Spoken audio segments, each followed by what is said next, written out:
Hey guys, my name's James. My name is Corwyn. And welcome to This Movie's Gay. Yay! Remember, we don't... were you about to start saying, This Movie's Gay? No, okay. no. I knew what was happening. All right. I was aware. Guys, I would like to start this podcast out by saying the movie we watched, we tried watching for episode 4. Correct. But you cannot find it on Netflix, Nope. YouTube, Nope.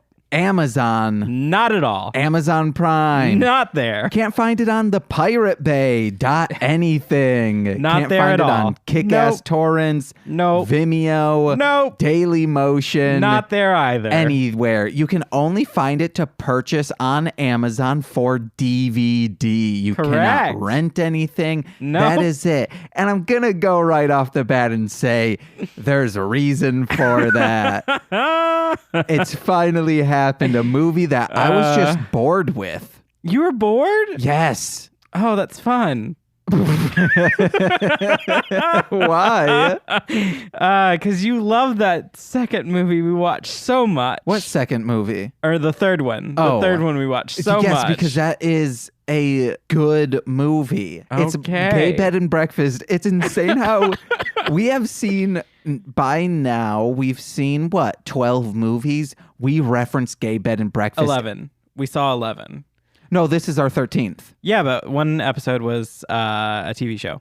No, so then we've seen 12 movies. Yes. Yes. Oh my god. I think I said 12, can't do right? math.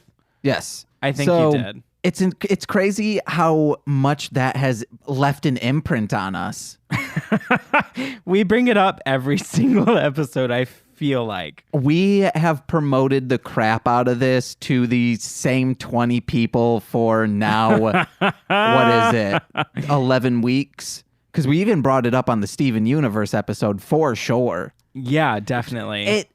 We have to revisit it. No. On the 1 year anniversary. No. I think what we should do is hopefully by the time we're at 52 episodes, we have a fan base that we can put out a poll of all the movies that we revisit and the number one movie, maybe just from our first 12. However, all of them will say Gay Bed and Breakfast to appease me. No. No. Okay, so I feel like we should, after we get to like 25, we should do like a ranking. Oh, yes. For our like selves. Yeah. And then we can put that to a poll and see which one people want us to revisit. We have to revisit Monster Pies a little bit because I did get a lot of feedback from the director about that. So if we revisit anything, we should definitely have a special moment for that. Before we get into the movie, I do want to say something. When it comes to directors, like, yes, we love that the directors are listening to this. However, Amazing. I don't want this. There's never any desire for me to make this an interview podcast with a director. However, if a director wants to come on and do the same bullshit that we do here, like watch a movie with us and then talk about it.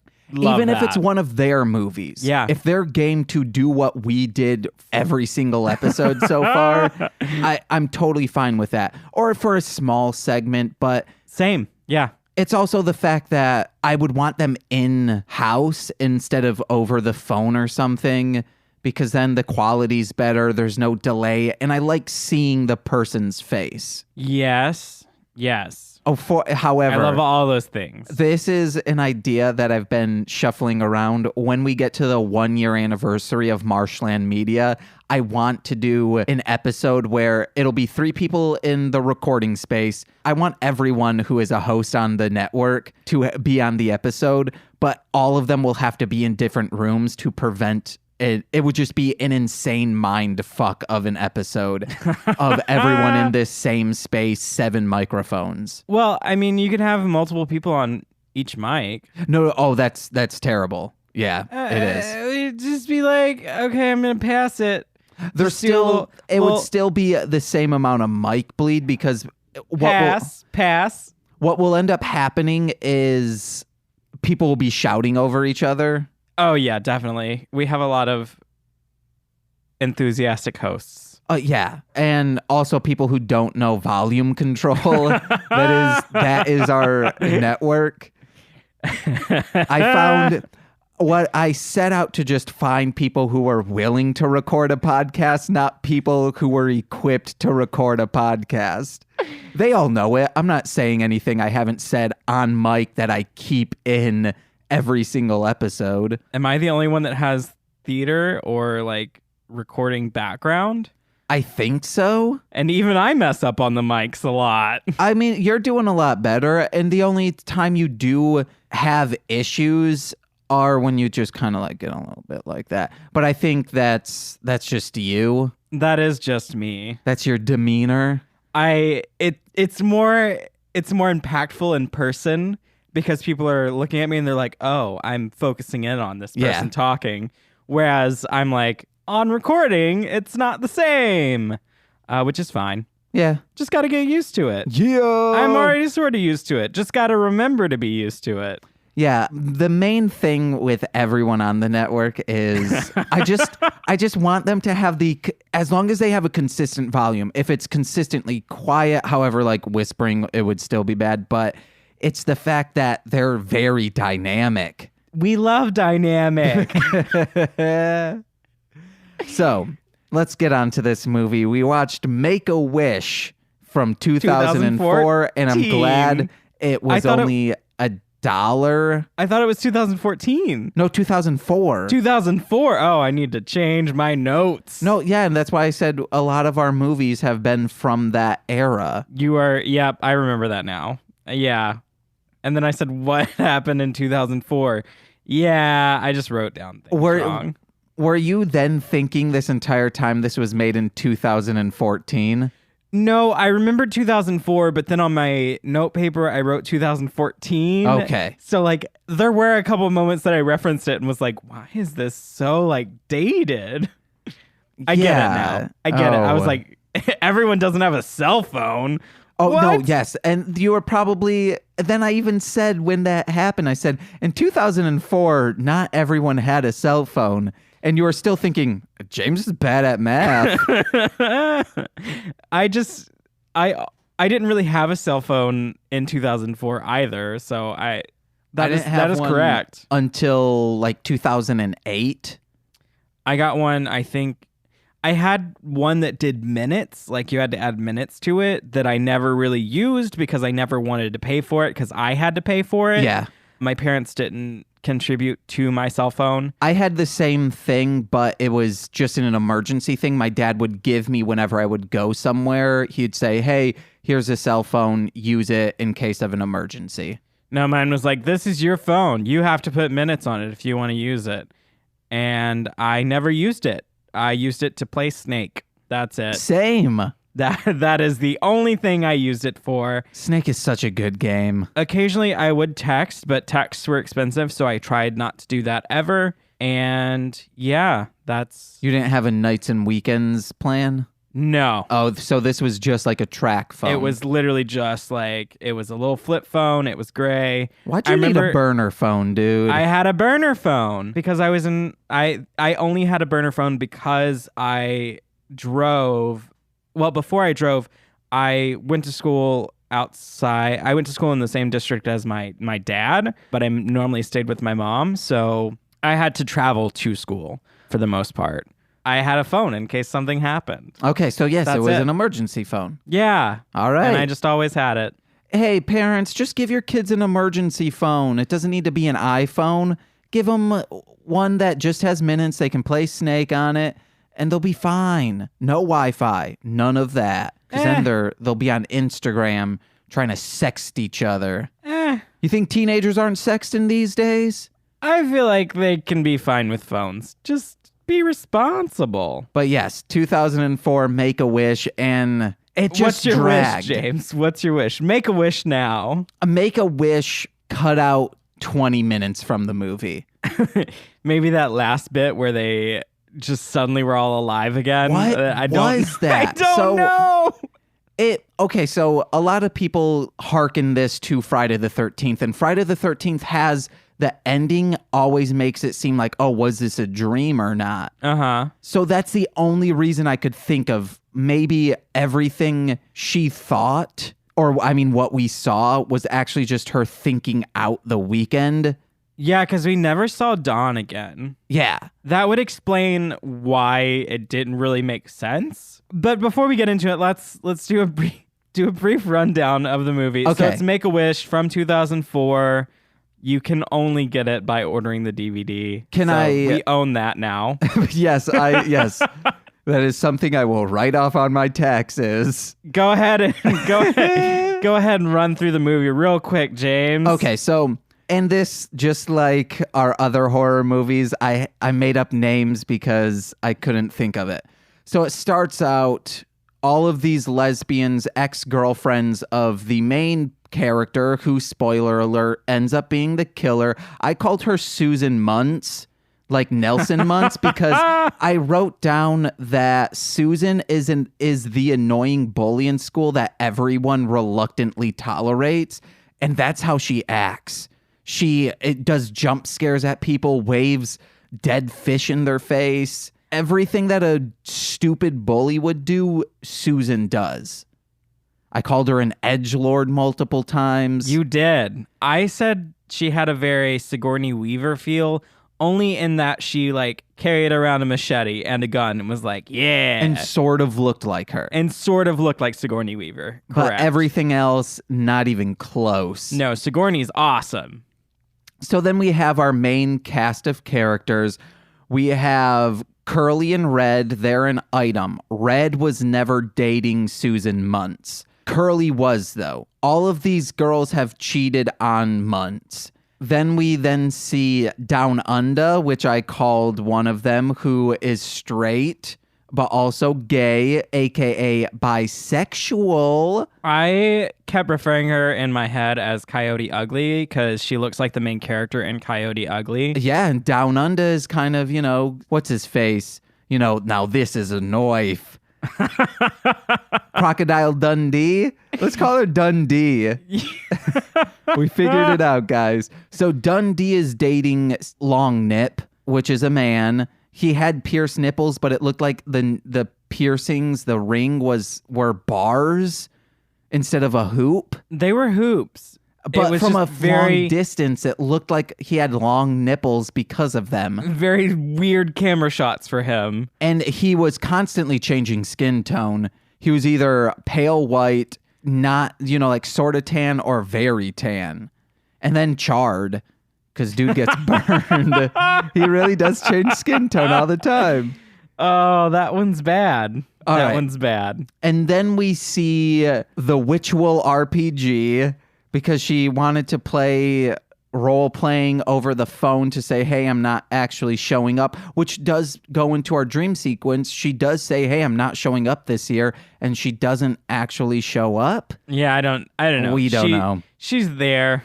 So then what do we have? We also have the aggressive vegan. Yeah, AVP, Alien versus Predator. But just AV. And then we also have Michelle, who died immediately. Yeah, which I didn't come up. Also, shout out to real Michelle that we know. She's great. She listens. Oh, she does? She does. She's one of the 20. She told me to shout her out, and I did. We'll see if she gets this and text me about it. You have a husband. You have a daughter who is of the age that could listen to this. Why aren't you telling them to listen?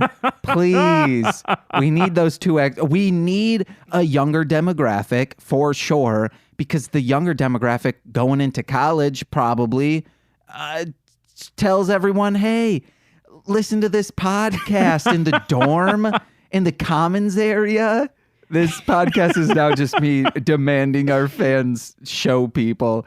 So it is. And then in between, we get these shots from a detective who is trying to hunt down Muntz. Is he a detective, or is he just, he's a weirdo? I think he's a detective, but then Corwyn called him a tracker. And then because we've also been saying he's really not really bad at his job, but he doesn't look the part. He's kind of doughy, and I said, oh, he's like Domino's pizza tracker. He's doughy and tracks. So he's like He's a real weird character because he's got like camping gear and stuff in his car. So you're like, oh, he's part of like wildlife services or something like that. And he's helping track down somebody that escaped from prison or something. Because when he's introduced, we just hear someone.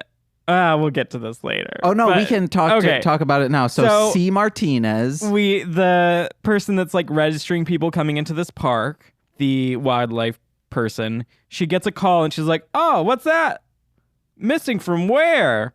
And then it like, escaped from where? Escaped. She says escaped. Yeah, and she goes, oh, of course, something along those lines. And then she asks for a description or something like that, and then it flashes to her paper and her writing stuff down. And at the top, it just says missing person, and then it says one description. That's it. That's what the paper says. I had to tell Corwyn, you'd think that if they're zooming in on writing, they would have gotten someone with great handwriting to write this, because I did not understand what number 1 was, because I was expecting it to be a description of the person, not them writing down description. Literally wrote down the word description. Okay, so... But also, instead of being escape from where, they wrote missing person. Yeah. What? What are we looking for now? And then suddenly this guy shows up and he's like, oh yeah, I'm Pizza Dough Tracker. I'm looking for blah, blah, blah. But doesn't really say anything. There's nothing said in this scene. Oh, nothing. And it's then to make it as vague as possible, to then us try to figure out who could be murdering people, which after they said maybe the 3rd time and Dawn was really asking Susan, hey, where were you? Why did you disappear? Then it kind of becomes more clear in the sense that, oh, Susan is the murderer. Because at first, there's a bunch of people who it could be. And at first, you think it's going to be Susan. But then it's like, oh, this Hunter dude that was being a nice guy, totally. But he could also be fake. We don't know. It was real weird. But also, like, just it doesn't really show hands for who's killing the people because the person's wearing gloves. But it does show their arms, and it's just someone with, like, hairy arms. So you're like, okay, cool. And that's not Susan. Susan looks like she's got freshly shaved arms. But that was just a PA or something. Yeah. Who was there on the day that they had to shoot these They weren't recording those in the same day. Just... At first, Susan was wearing a long sleeve shirt, but then she went into the Sigourney Weaver or the Jurassic Park style, because they all look like they could be in the Jurassic Park movie. Oh, yeah. Even with the shorts and the tank even the tops Witchual could be the fancy lady in there. Witchual holding that paper umbrella. That had a hole in it. Which Red needed. Because she got sunburned. Yeah, in the swimming hole scene where they were all in bikini tops, so burnt. All right, let's continue with what happens in this movie. So everyone is coming together for Monse's birthday. Every year she has this get-together with ex-lovers, which is really weird. And how I would like to... A better movie would be the first camp outing. How many of them were there? How many ex-lovers did she have? Did she start it with one of the previous lovers and it was just the 2 of them? And then they came... I don't know.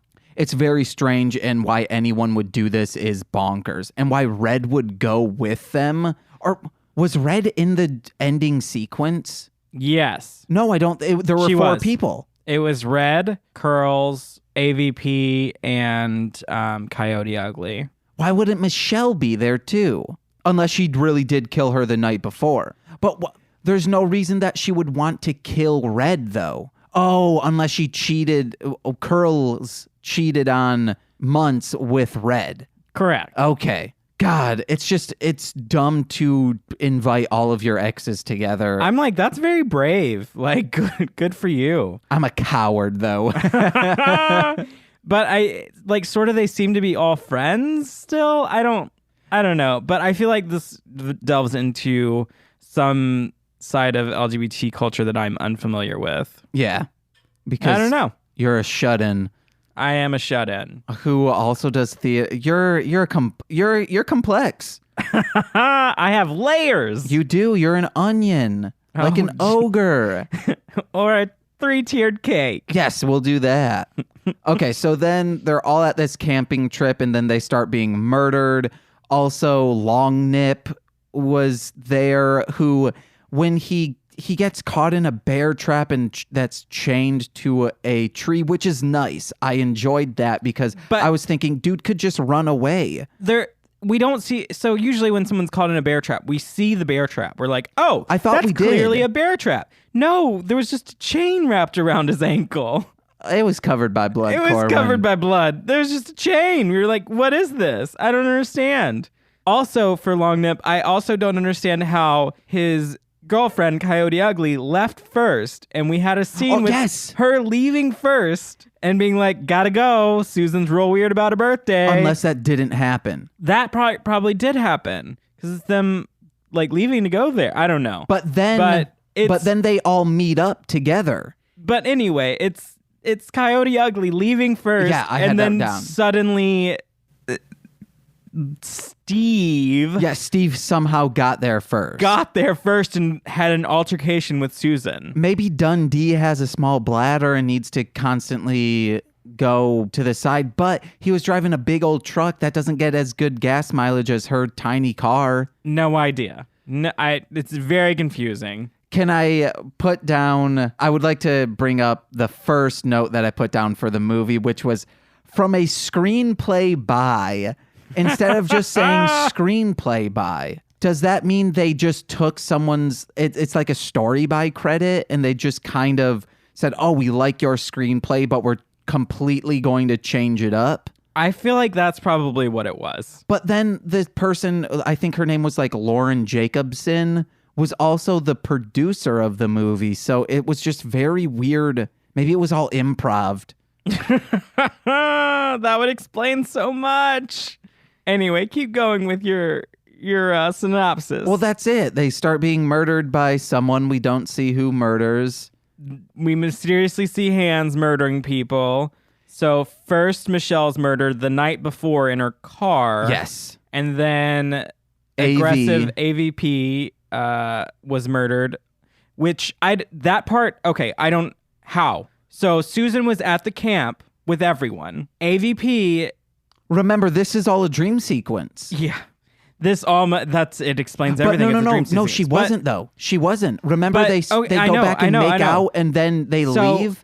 So basically what happens is AVP takes off on her bike and is like, I don't have any food here. And then... Which, can I jolt in? If you have so many dietary restrictions, you bring your own food. Correct. Like, she was like, no wheat, no eggs, no dairy. No meat. No meat, because she's vegan. No processed food. No processed food. So it's just like... She's organic, vegan, gluten-free. You're only eating vegetables. Yeah, you bring fruits. your own That's food. It. Also, organic vegetables. They can't be processed. They can't have pesticides. Yeah. You are in charge of your own food. Yeah, that's a lot. For an entire weekend. An entire weekend. In 2004. So I cook a lot, and if someone came to me with that list of things, I'd be like, here's a salad. Yeah. I would love to accommodate you just as a friend. However, you need to tell me how I can accommodate you. Yeah. And obviously she didn't do that because the food wasn't brought. You're like, here's a goddamn potato. I'll bake it. I did. I asked James whenever she was going over her dietary restrictions. I was like, what's she eating? Potatoes? I don't. And then I just go, all the other vegetables you can think of, Corwyn. Like, they're processed. That's the science. Yeah, but you get organic. She needs to grow her own garden. Yeah. I mean, literally nothing against people that do eat vegan or vegetarian. Just tell me what your food restrictions are so that I can cook properly. My friends would always say, hey, James, sorry, we can't give you any pizza because there's cheese on it. We know you're vegan. And I'd say, I'm vegetarian. You will let me eat that pizza. I will eat the pizza. But yes, all of this was just bonkers craziness. So then after AVP dies... then it is... Red? Who? Is Red next? Yeah. Yeah. Because then after... No, Steve.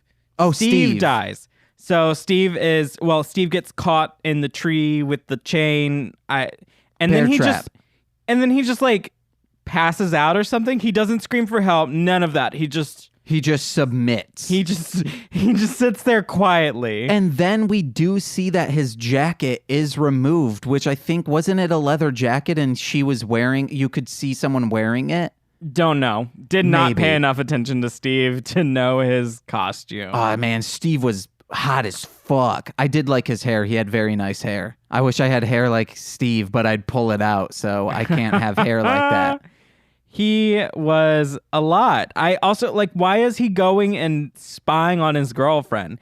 I mean, I understand that she did, so they did explain later that she left him for Susan and then left Susan for him. Yeah, so she is a compulsive cheater. That's why he went. And they always refer to her as straight girl, and I'm like, do bisexual people not exist in 2004? I don't know. It's literally the B. It's LGBT. It's there. They were for sure calling the kettle black so many times when it came to cheating. They were constantly making fun of Dawn because she couldn't hold down a girlfriend, in quotes. Yes. But they couldn't hold down a girlfriend either because they were constantly cheating on each other. Yes, it's different, but it's still the same. Curls was cheating a lot. Curls was just like, oh, I'm going to make out with Susan real quick and then go back to my girlfriend. And, oh, I'm going to make out with Coyote Ugly real quick and then go back to my girlfriend. Yeah. Oh, my girlfriend's dead, but I don't know it yet. And I'm going to have sex with Coyote Ugly. And then when Monse or I guess we've been calling her Susan. So when Susan and Curls are making out... Her name is just so easy because they're always like, Susan! They make sure to constantly say Susan's name. No idea what any of their other names are. Yes. I know Michelle. Yes. And I think there was a Monica. I think that might have been Curls. I think Dawn. Monica. Dawn. We know Dawn. And that is it. Yeah, the other ones. We did hear the vegan's name once, but Chloe's the vegan. I know C. Martinez. That was the Ranger lady. Because she had a name tag on. Yeah. But we movies, just throw a name tag on everyone. Yeah. Make them all right. Or do it like this. You know, when you play online games and their names are above them? Do that. Yes. See, this is why I usually watch movies with the subtitles on. Otherwise, I would not hear anything. I would not know any of the names. Yeah. We didn't watch this with subtitles, and we don't watch most of our movies with subtitles, but that's part of the humor, being going, what, James? What was said? I don't know. So then after, who are we at? Red died after Steve, and then after Red is when everything sort of started tumbling down. Yeah, which then we get Curls, who was murdered inside her tent and then her tent strung up. She was wrapped up in her tent. Yeah. It was collapsed and wrapped up, and then she got stabbed with the tent spike.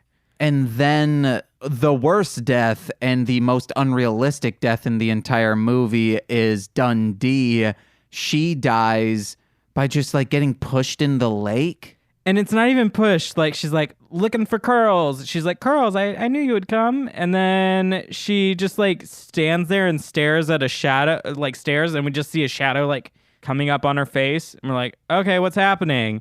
And then she's like, no. And then falls backwards into the water. And it shows a big pond, not just a little stream, which is where it looked like she was. Yeah. And then later we just see her washed up dead, and we're like, on the little stream. Maybe she couldn't swim, but I don't know. She wasn't. No, but she wanted to go skinny dipping, didn't she? I don't know. Red wanted to go skinny dipping earlier. Okay. Yeah, she wanted to cool down her burns. And then the hunter guy gets shot in the stomach and she screams, no boys allowed. Then it's just Dawn and Susan. And Dawn wakes up and comes out and is like, guys, I cooked breakfast yesterday. And then she starts pulling down the composting bag. Yeah. And Curls is there dead, and she starts screaming, and then Susan comes out of the tent. And this is another part of where we were like, how did this happen? Because Susan was in the tent with Dawn. Is Dawn just so oblivious that Susan can leave? Maybe they had an orgasmic night of lovemaking and she was passed out. Susan was able to just leave her, wrap up the tent, and stab Curls, which also Curls didn't scream at all. It was just a silent. None of them really screamed when they died. They were all just like silent deaths. Dundee. Yeah, but she didn't even. And then Pizza Tracker hears it and goes back to sleep. Yeah, he does. He's the worst. However, I would like to say Domino's Pizza Tracker is the best. I don't know if you've ever used it. This isn't a plug. Yes, it's not, but I do want, if Domino's ever wants to advertise with us and they come back to this and said, oh, they might have been talking crap. No. Domino's Pizza Tracker is phenomenal. It's insane. It's insane how great it is. The only bad thing about it is sometimes they will overestimate how long it takes. However, once things start get cooking and once it's... This sounds like an advertisement. It's great, guys. Domino's Pizza Tracker. And if you buy enough pizzas, and I believe after you get 60 points, you get a free pizza out of it. Nicole once, when she worked at Reckless Records, when you have a birthday, you choose where everyone gets lunch from. Has someone paid you for this? No. So... What Nicole did was she said, hey, James, what's your Domino's account? Because I'm going to place the order under your account because this is going to be 40 points minimum. So we ended up getting a free pizza out of like someone else buying pizza. Nice. Yeah. Domino's is so good for real, guys. All I get is a green pepper and feta on a nice pizza. Keep going. It's so good. Go to Domino's.com. He's not reading from anything. The closest one to you. I had a friend who her father owned the Domino's franchise in our hometown.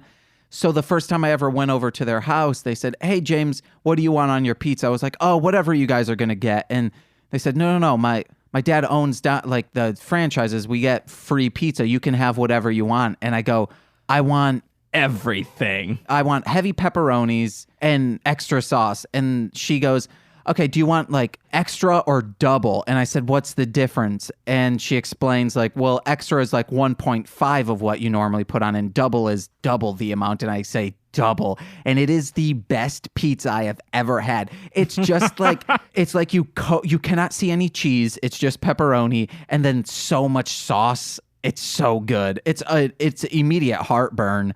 Even when I was 17 years old. But, oh, guys, Domino's, check them out. And that has been James. And that's how we can do ad reads, guys. I will explain a real-life story, and then whatever things I need to hit on, I will then say. Like, hey, go to www.dominos.com/this movie for, 10% off your purchase. Also, make sure to put in... It's not a real thing. It's not. It is not. You can't. And for the promo code, use TMG. It would probably be what it is to make sure that they know you came from here and to lock down that 10%. Hey, Corwyn, what do you want to eat tonight? And you'd say, I'm thinking Domino's. I'd rather die. What? Just kidding. Oh. God, Domino's is so good. Okay, let's get back to the movie. Speaking of food, I never finished talking about AVP dying and it being unbelievable. Oh, yes. Because she took off in a bike and she was biking hard. And then she slows down because she sees like a dead animal. And then suddenly someone comes up and cuts her neck with a knife. In an awkward angle. They go straight for the artery like they're a vampire looking to get down. Vampire Boys 2. And or Vampire Boys 1.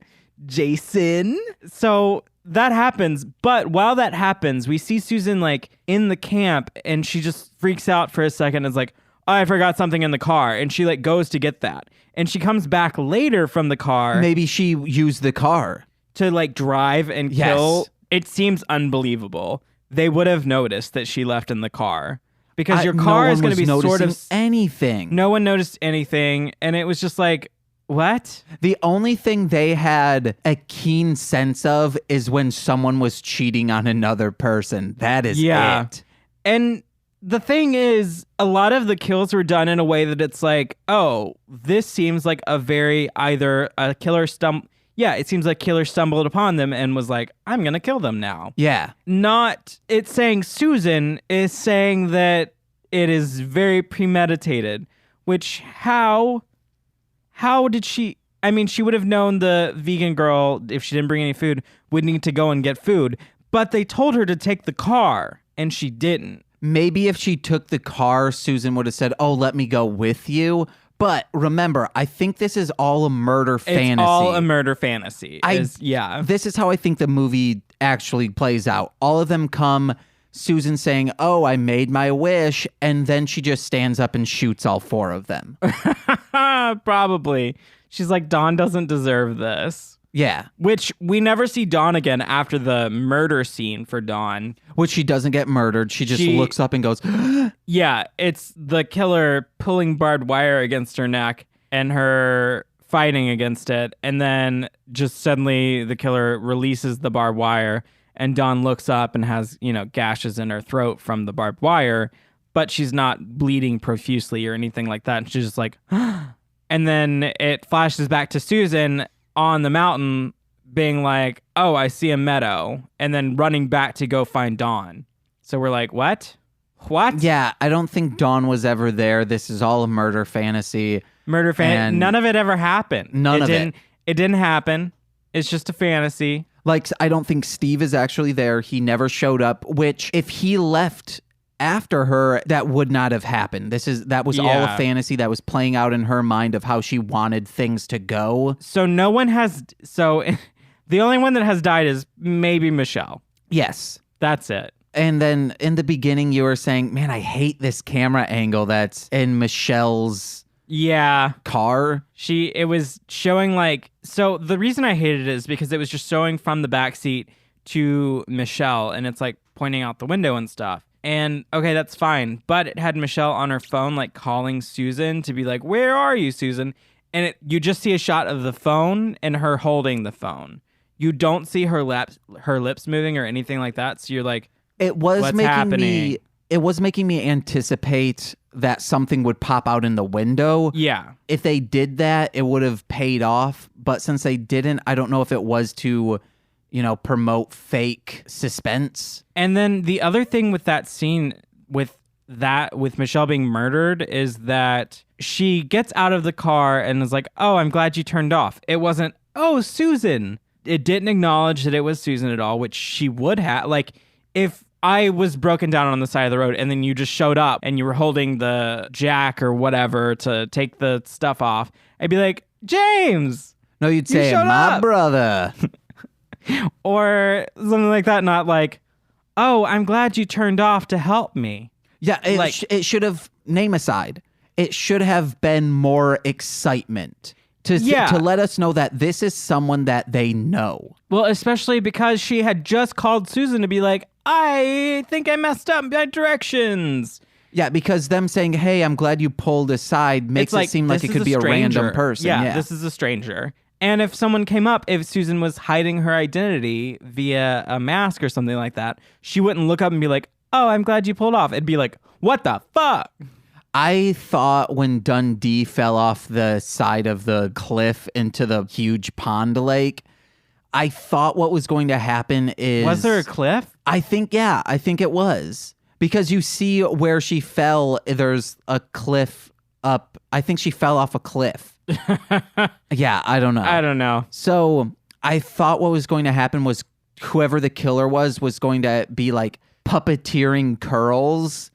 And then as it gets closer in, she sees that, oh my God, this isn't really curls. It's someone carrying her to make it look like she's walking, or face mask cut Curls' face off and was wearing it. We didn't have the budget for that. No, we didn't, guys. All right, let me get into notes. I mean, we've been in notes, but the hunter, we didn't give him a name.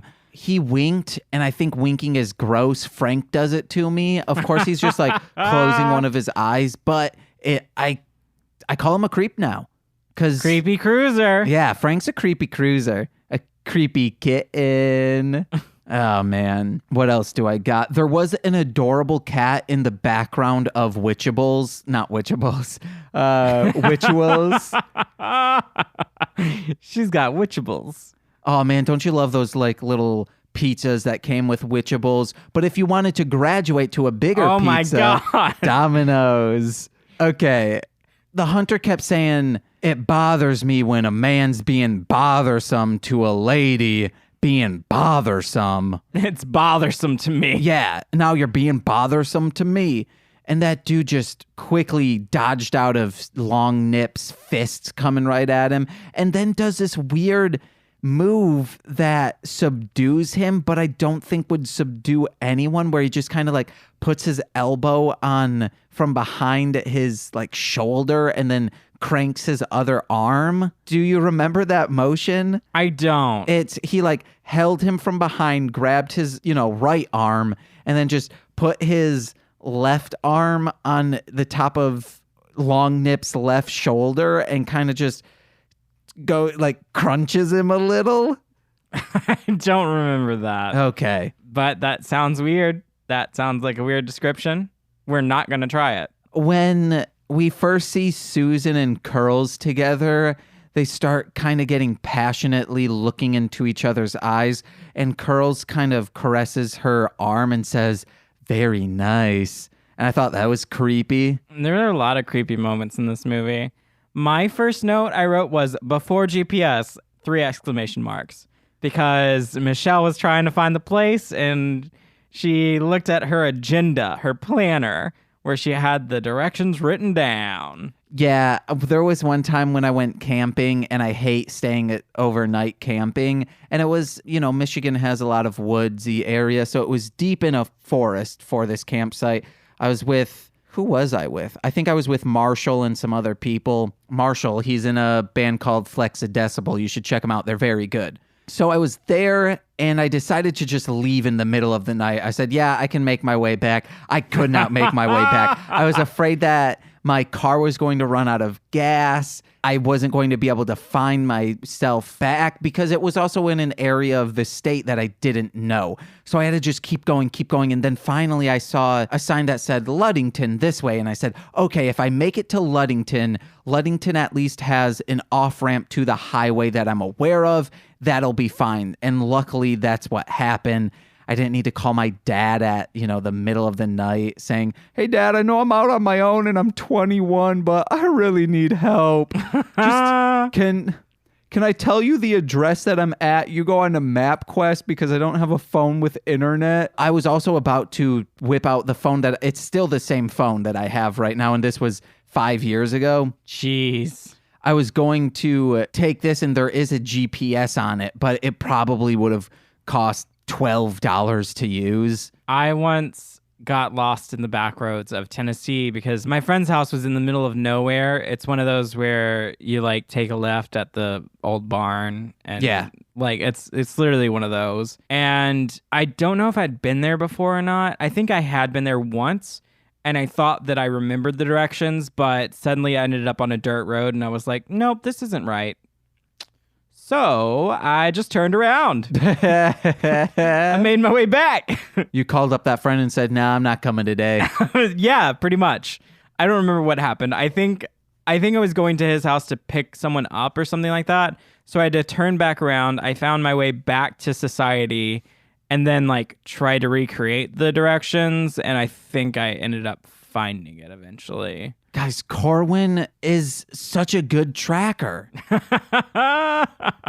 All right, what else do I got on here? I think I might have everything. I also just wrote flat tire. I don't know how her tire got flat, but there were a lot of flat tires in this movie, mostly because they got cut.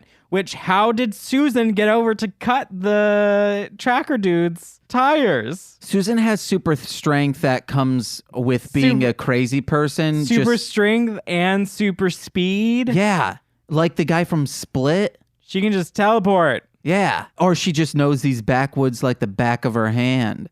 We also don't know how far away everyone is from each other. It's slightly screaming distance from everyone. Because when Steve went down, he was using binoculars and stuff to spy on the girls while they were in the camp. And he looked like he moved to a different place to get closer, and he went down. And then at one point, two of the girls, I don't remember which ones, but they walked off. I think it was Dawn and Susan. They like walked off and walked past Steve. He was just on the ground. Yeah.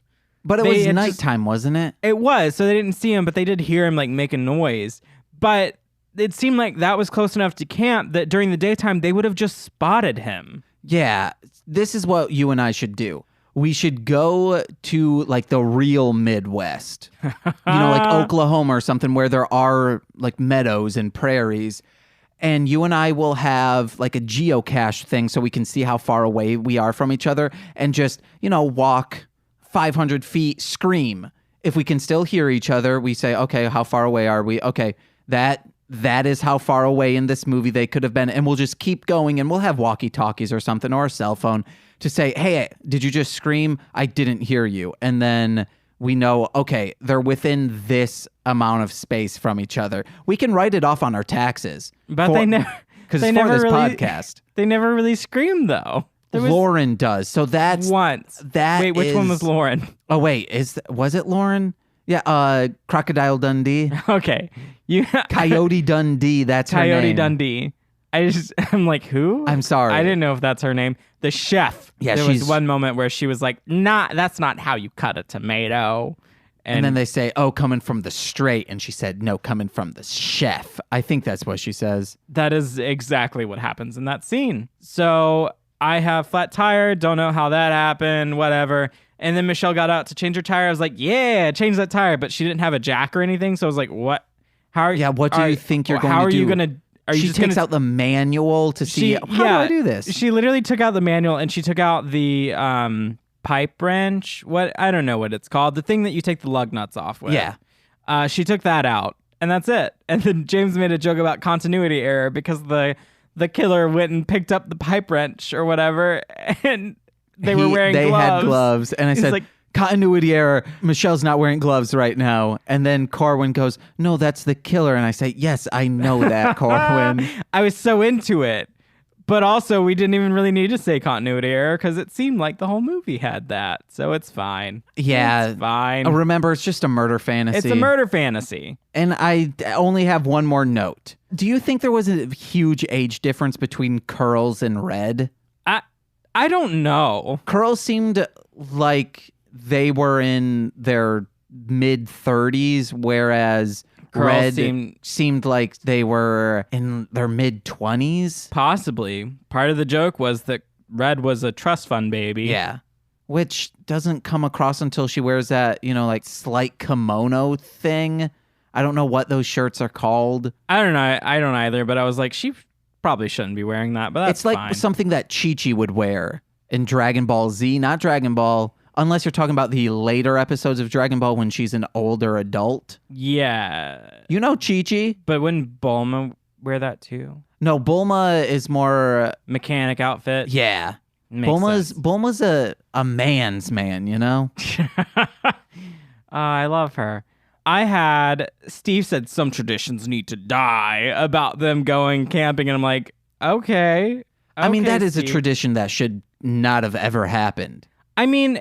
if they were friends outside, because there are some, friend groups that do have people that date each other. And okay, so this is what I think. If all of their relationships had just come to its course, yes, fine, have everyone come hang out. But they all ended because of cheating. Yeah, but they also, and they all cheated on Susan. Yeah. Which, it was weird, but then they also knew each other, so, probably from these camping trips. Yeah. So it's like, I can understand that sort of keeps happening, especially if Susan just, gets mad for a month and is like, whatever, I don't care anymore. I don't know. The friendships seem very incestuous. So we'll just leave it at that. And it does become that because they all start making out with each other. Yeah. Curls makes out with everybody. And then, her name was Linda. Oh, yeah, not Dundee, Lauren. Because I have written down, damn it, Linda, what the hell? What did I call her? You called her Lauren. Lauren, okay. He says, damn it, Linda, what the hell? Whenever she's like, I'm going on the camping trip. Which, I didn't like him. He was weird. I'm always here to help a damsel in distress. That was Hunter, yeah, that dude. Was gross. And Susan's like, ha, damsel. Do I look like a damsel to you? Yeah. No, she's deranged. I'm like, yes, you do look like a damsel. Just kidding. Susan, just whenever she's fixing the tent, she like breaks the tent when Red is in the tent. And then she just goes, I'll fix it. And then takes off her shirt. I'm like, okay, did you just put up your tent? Why putting up the tent made her sweaty. Why you gotta take your shirt off like that? That's all my notes. Oh, I asked first if Steve died from chains, but then he wasn't dead and he died from a blowtorch later. Yeah. And that's Which it. was brutal. That's all my notes. I did get some enjoyment from this movie, I guess. It was sort of entertaining to me. I feel like the story was good, just it dragged a little. Yeah, I didn't have so much problem with the dragging. I was just like, what is happening? As far as like trying to figure out who the killer is and all that, because it's such a cop-out. It's a dream sequence. Yeah. That's what it is. Well, guys, thank you for listening. Please tell a friend. Rate and review us on iTunes. If you listen through Apple Podcasts or iTunes, give us a 5-star review. It bumps us up in their algorithm. If someone, types in gay, eventually we might be the first one to come up. Yes, dream come or movie true. Or gay movie. I doubt it would be movie, but if they put in gay movie. Yeah, let's do it. Please, guys, do it. Yes, please listen to us. Follow us on Twitter. Follow me on Twitter. All my social This Movie's Pod. At This Movie's Gay. Yes, This Movie's Pod. At This Movie's Gay on Twitter. Or you can follow James and I directly on Twitter as well. My Twitter handle and all of my social media is Corwynning. It's just my name with ING at the end. Please check out my theater company, Saltbox Theatre Collective. We're not doing a show right now, but we will be doing one soon. So give us a look up on social media and everything. All of the information for that is in the description per usual. James? Hey guys, check out my other podcasts, Mostly Speaking Sentai, I'll Get There, and What the Hellmouth. They're wherever you are listening to this podcast, they can be found there. Check out my rap music, Marshland Monster. And I think that's it. We have a website now. The link's in the description that you can share with people. So fresh and clean. And new. It's official. Like marshlandmedia.wixsite.com/MLM pod. It's a very long one, guys. We need to be making money on this in order for me to buy the domain and all of that. Yeah. So check it out. And then I think that's it. Oh, also check out Corwyn's episode of Mostly Speaking Sentai. It was a great one. I think it's an instant classic of what that show is. It came out like a week or two ago. Episode, I think 14 or 15 of that show. It's called The Demon with the Corwyn Kick. The Demon with the Corwyn Kick. Check it out. His name's in the title. You'll be able to find it easily. It's basically a revamp of episode 3 of This Movie's Gay. Yes. Because it's James, Nicole, and I talking about things. And it's great. It's wonderful. And I've been James. I've been Corwyn. Bye.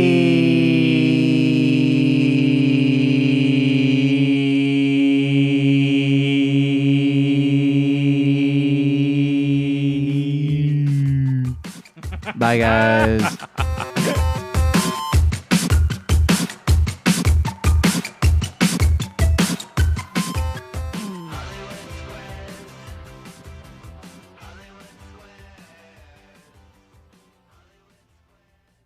Hey, guys.